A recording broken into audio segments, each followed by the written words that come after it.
What's up, everyone? You are watching Cannell Games, and this is episode 16 of our Football Manager Lower League Save. And before we jump into our live commentary today, we're going to be taking a look at our youth intake candidates. So let's have a look. First, we have David Williams. You can see he's the model of a decent winger, but he has none of the skills that we probably really want, at least none to the level that we can expect. Maybe he'll develop into something, but probably not. Next, we have Aaron Mulvey.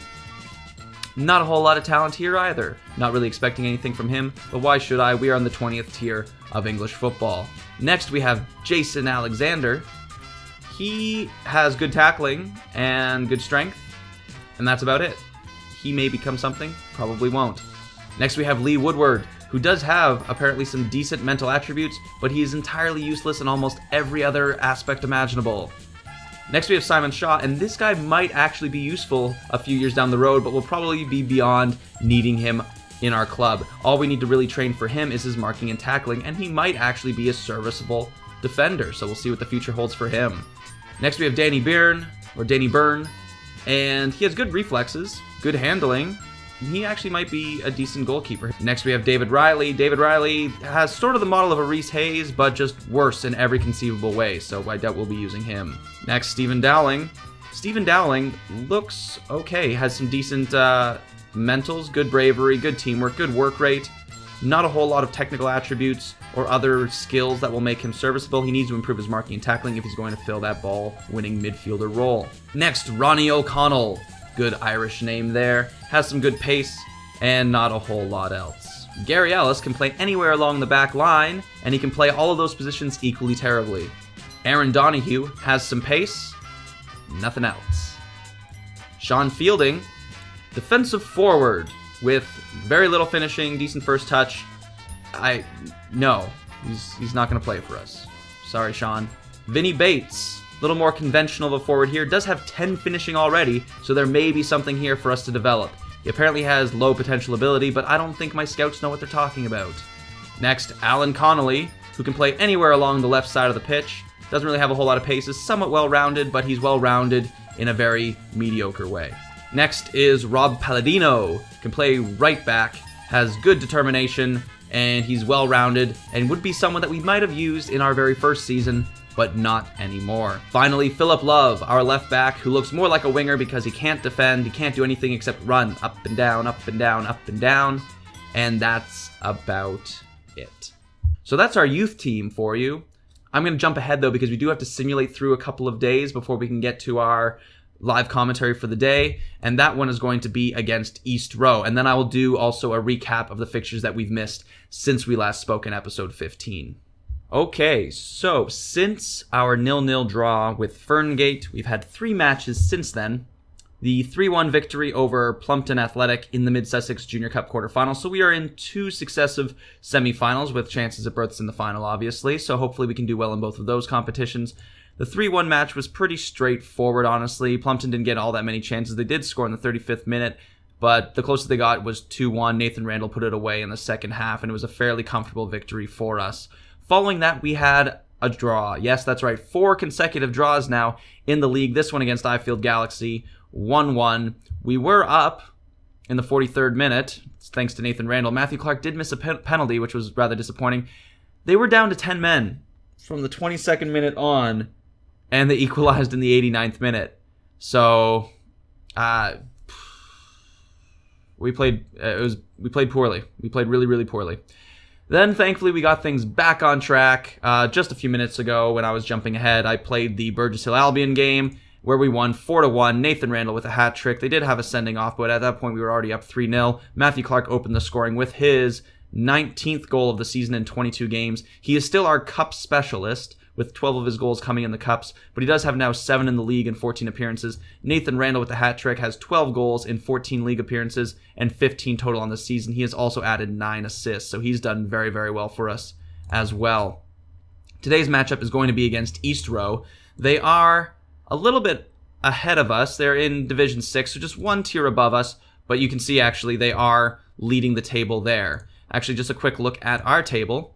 You can see we have a 3-point lead over Plumpton. Those 4 draws, imagine if just any of those were wins. Just 2 of them. If 2 of them were wins, 1 of them were wins, we'd be in really, really good a really, really good position moving forward. There are only 4 league games left, and then hopefully there will be 4 more cup games, including the one that I'm going to be showing you today. So without any further stalling, let's jump right into East Row versus Cannell Independent. So I accidentally skipped through the tactical arrangement for our starting 11, but that you should be familiar with them by now. It's the same starting 11 that we've had in pretty much all of our games so far this season. We do have no injuries, so hopefully our same starting lineup will serve us well today. East Row has the ball to start off. We may have to make some more tactical adjustments because I'm not sure how we're going to match up with them. Usually against higher division teams, we've still done fairly well and aren't really outmatched by them. So it'll be interesting to see if we do have to move maybe to a more defensive or counterattacking outlook in the latter parts of this game, just to sort of feel it out and see what happens. But so far it's been fairly drab. 30 minutes in, we have the only shot. 2 shots now. Neither of them on target. East Row doesn't have a shot on target at all. A couple fouls for each side, and no real differentiation in possession. A lot of stuff sort of just working through the midfield, I guess, with nothing really coming of it. But we may have a chance here with Harrison creeping into the box. Gives it over to Randall. Harrison takes a shot at it, but he does blast that a little bit wide. A little bit unfortunate, but we are getting more chances, I guess, than East Row, at least in the outset of this game. Obviously, we're going to be looking for Matthew Clark, our cup specialist, to really step up for us today. And that's a good save there by Lee Ashton to turn that aside. Sort of off a deflected cross, sort of settles in the top of the box, and that was a dangerous chance there for East Row. They could have gone up 1-0 there before the end of the first half. Lee Ashton comes out to claim the cross. A lot of confidence there, good control over his area. And this will take us into halftime. Incredibly boring half and incredibly quick. I don't know what to tell them. Be assertive. Hey, okay. You can make a difference. You can make a difference. You can make a difference. All the games that I've been showing you lately have been really quick and really boring. I'm starting to feel bad about it. But we're doing well for the most part, aside from all those boring draws. Hopefully we can hold on to the league, and hopefully we can get into the final of this cup. That would be really, really nice. We're still in good shape here, though. Logan Jeffs gives it away on the throw-in. Humphrey does really well to cut out that through ball there. Could have been in some trouble. Hotchkiss controls it, plays it up to Randall. Randall over to Martin. Martin sort of jumps in. Hotchkiss launches it over the bar and wide. Just a poor shot. Probably could have taken a touch and then put it in the back of the net. But hindsight is 20/20. Matthew Clark plays it over to Martin. Martin cuts in a little bit. Almost loses his defender, but it looked like he lost the ball. Plays it back to Hayes. Hayes back over to Martin. Martin not with a lot of options here. Sort of backed into a corner with 3 defenders marking him. Plays it back to Jeffs. Jeffs launches it forward to Matthew Clark. Matthew Clark gives it into Martin. Martin over to Randall, and Randall puts it in the top of the net. That was a really well-worked play, and it looked like Martin sort of backed himself into a corner there, and nothing was going to come of it. But he played it back to Jeffs, who launched it forward to who else but Matthew Clark. Made a nice move over to Martin, and Martin with a ton of space really unselfishly squares the ball over to Randall, and Randall all by himself just fires it right into the top of the net there, and we are up 1-0 in the 54th, 55th minute with East Row not really doing a whole lot to pressure us, but I am going to switch us to counter just so because they'll probably turn their mindset a little bit and become a little more attack oriented. I do want to make sure that we have players back to protect us. We do have, this could be dangerous here. Hotchkiss plays it long to Martin. Martin's free in on goal. Plays a good shot on net, but Gaylor with a good save. But we do have a corner coming up, so we'll see what we can do from this opportunity here. Harrison looks into swinging the cross over to Hutchison. Hutchison puts it off the bar. Harrison grabs it, plays it into the box again, but that's headed away for a throw-in. We're going to make a substitution here. I think we're going to be bringing in Jack Lynch as a defensive deep-lying playmaker. Just drop him back a little bit further. I feel like we do need at least one playmaker. I don't want to have it just a central midfielder and a ball winner. We need to sort of have a player that'll just sort of sit in the center of the park, and I feel like a deep-lying playmaker does that very well. And Reese Hayes, before he gets subbed off, was looking to go out with a bang there with a long-range effort, but that'll be his last action of the game. Hotchkiss swings in a corner. Dibble knocks it away. Harrison comes back to pick it up, and he can play that back up to Hotchkiss on the wing. Hotchkiss gives it a little back to Harrison. Looked like he was fouled there. Some substitutions coming in from Heath Rowe. The second half has been, thankfully, a lot more exciting than our first. Hotchkiss plays it on goal. Gaylor with the save. Cleared just off the line by Riley, so we only get a throw in there. But despite moving to a counter mindset, we are still getting the bulk of the chances, and we're still getting the bulk of the pressure on East Row, so we are doing very well. And with about 10 minutes to play, I'm going to bring in Joe Lynch for Hotchkiss. Again, drop him back a little bit further. And I think that is good enough for us right now. No need for too many adjustments. Don't need to make too many changes, upset the chemistry we have on the pitch right now.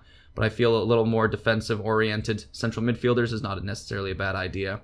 Lee Ashton comes out to claim that cross and holds on to it a little bit. Wastes some time there. Randall knocks it down nicely for Clark. Clark gives it over to Martin. Martin squares the ball into Randall. Randall puts it in the back of the net. He has 2. Martin has 2 assists. That sort of match up our front 3 there. Because Martin is, with his attack sort of mindset, gets forward far more than our other midfielders. So our front 3 of this attack has been great all season long, and they've really stepped it up in this game. After a fairly boring first half, they weren't really able to do a whole lot. In the second half, they've really come alive, and Nathan Randall and Connor Martin have done incredibly well for themselves. Matthew Clark only has a 6.5 rating, which is probably a little harsh in my opinion.